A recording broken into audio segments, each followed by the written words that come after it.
Hello students, the students of class 9th. How are you? I hope in this critical situation you all are well. So today we'll continue the remaining part of the chapter A Truly Beautiful Mind, which was about Albert Einstein. So let us continue, let us start.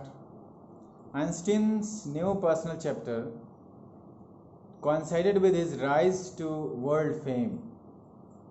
Means जो अगला जो उनका जीवन का जो अध्याय था वो एक तरह से समझिए कि उनको विश्व में प्रसिद्धि देने के लिए वो उसके अनुरूप था वो. In 1915 he had published his general theory of relativity which provided a new interpretation of gravity. 1915 में वो पब्लिश किए थे जो जनरल थ्योरी ऑफ जो रिलेटिविटी था वो प्रदान किया उनको. वो उन्होंने उसमें क्या किया था कि ग्रेविटी का इंटरप्रिटेशन किया था. ग्रेविटेशनल जो फोर्स था ना, गुरुत्वाकर्षण, उस पर जो है ना इंटरप्रिटेशन दिया था, उस पर व्याख्या दिया था. An eclipse of the sun, eclipse मतलब वो ग्रहण जो होता है सूरज का ग्रहण. तो एक एक्लिप्स जो है सन का, उसके बारे में क्या दिया है कि an eclipse of the sun in 1919 brought proof that it was accurate. मतलब एक ग्रहण हुआ जब 1919 में सूरज का, तो वो ये बात साबित किया कि ये सही है, एक्यूरेट है. क्या? Einstein had correctly calculated in advance the extent to which the light from fixed stars would be deflected through the sun's gravitational force field. ये कहा था कि जो एक आइंस्टीन ने पहले करेक्टली जो है ना कैलकुलेट करके कहा गया था, पहले ही इन्होंने कह दिया था कि किसी फिक्स्ड स्टार्स की जो लाइट होती है वो डिफ्लेक्ट हो सकती है सन के ग्रेविटेशनल फील्ड से, वो उससे विचलित होकर जा सकती है. The newspaper proclaimed his work as a scientific revolution. और जब न्यूज़पेपर में जब ये बात की घोषणा हुई तो समझिए कि तरह का वैज्ञानिक क्रांति आ गई इसमें, कि बहुत बड़ी बात थी ये.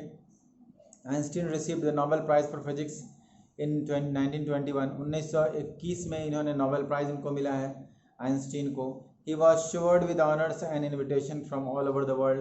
पूरी दुनिया से इनको इन्विटेशन, इनको जो है ना अभिवादन का पत्र, इज्जत सम्मान का पत्र आना शुरू हो गया.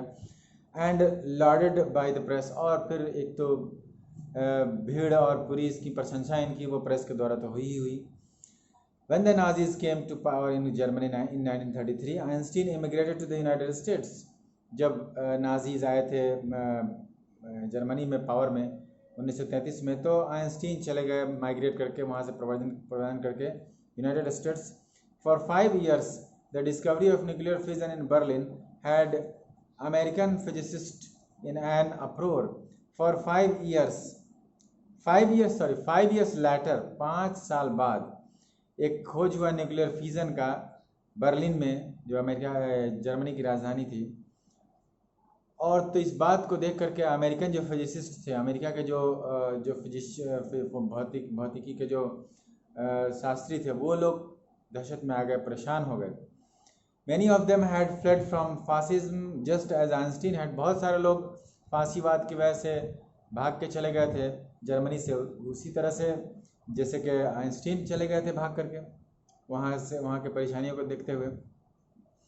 तो and now they were afraid the Nazis could build and use an atomic bomb.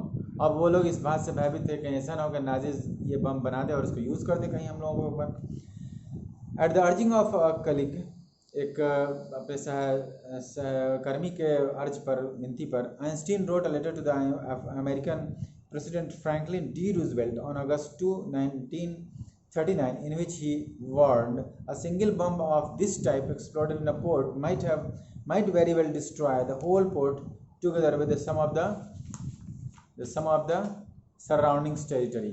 उनका एक चिट्ठी जो लिखा उन्होंने रूजवेल्ट को, फ्रैंकलिन रूजवेल्ट को, अगस्त 2, 1939 को, जिसमें उन्होंने वार्न किया कि एक तरह का इस तरह का जो सिंगल बम है, ये जो एटॉमिक बम, ये अगर किसी बंदरगाह पे अगर फोड़ दिया तो पूरा का पूरा बंदरगाह नष्ट हो सकता है. साथ में उसके अगल बगल के कुछ बाउंड्री, अगल बगल कुछ जगह एरिया भी नष्ट हो जाएगा. His words did not fail to have an effect. उनकी जो आवाज़ थी, उनकी जो ये वर्ड्स थे, ये असर देने में नाकामयाब नहीं हुई बल्कि कामयाब हुई। The Americans developed the atomic bomb in a secret project of their own. और इसको जो है ना अपने खुद से छुपा करके सीक्रेट प्रोजेक्ट करके अमेरिका ने इसी बम को बना लिया। अमेरिका बना करके और क्या किया, and dropped it on the Japanese cities of Hiroshima and Nagasaki in August 1945। और उसी बम को हिरोशिमा और नागासाकी पर ले जाकर के पटक दिया, जो कि हिस्ट्री में फेमस है, पहला वही था जहाँ पे एटम बम फटा था। तो ये बात हुई, इसका असर आइंस्टीन को भी बहुत ज़्यादा हुआ। Einstein was deeply shaken by the extent of the destruction. वो जो बर्बादी हुई उससे बहुत ज़्यादा जो है ना ये हिल गए, बहुत ज़्यादा अंदर तक। This time he wrote a public missive to the United Nation. एक अब की बार इन्होंने एक पब्लिक का पत्र लिखा, पब्लिक की तरफ से यूनाइटेड नेशन को, कि it is in it he proposed the formation of a world government. उसमें उन्होंने एक जो राय दी थी कि पूरा एक वर्ल्ड गवर्नमेंट बनना चाहिए पूरी दुनिया का, और वो सबका फैसला करे। Unlike the letters to Roosevelt this one made no effect. लेकिन जिस तरह से रूजवेल्ट को जो लेटर दिया था वो जो असर किया था, उन्होंने चुपचाप अकेले में बना लिया था बम, लेकिन इसमें ऐसा कुछ नहीं हुआ। But over the next decade, लेकिन अगले एक दशक तक Einstein got ever more involve in politics. Einstein बहुत ज़्यादा पॉलिटिक्स में इन्वॉल्व रहे, शामिल रहे। लेकिन किस लिए? Agitating for an end to agitating for an end to, कुछ है जो मिट गया है इसमें, arms buildup and using his popularity to campaign for peace and democracy. और वो बात की का खिलाफ करते रहे, एजिटेशन करते रहे, उसका विरोध करते रहे। किस चीज़ का? कि ख़त्म किया जाए कोई भी जो आर्म्स बनते हैं, कोई भी उसको ख़त्म किया जाए जो जो जो है ना पीस और डेमोक्रेसी के लिए ख़तरा है, उसको ख़त्म किया जाए, उसको हटाया जाए। नागरिक के लिए भी है ख़तरा और डेमोक्रेसी के लिए भी ख़तरा है। और इस तरह से 1955 में when Einstein died in 1955 at the age of 76, he was celebrated as a visionary and world citizen as much as scientific genius। वो 1955 में जब मरे 76 साल की उम्र में, तो वो जितना वो फेमस साइंटिफिक जीनियस के लिए नहीं थे, उससे ज़्यादा कहीं फेमस वो एक भविष्य की को देखने वाला जो विजनरी जिसको कहते हैं, भविष्य दृष्टा, वो उसके लिए और फिर वर्ल्ड सिटीजन के रूप में, पूरे दुनिया के नागरिक के रूप में वो फेमस हुए।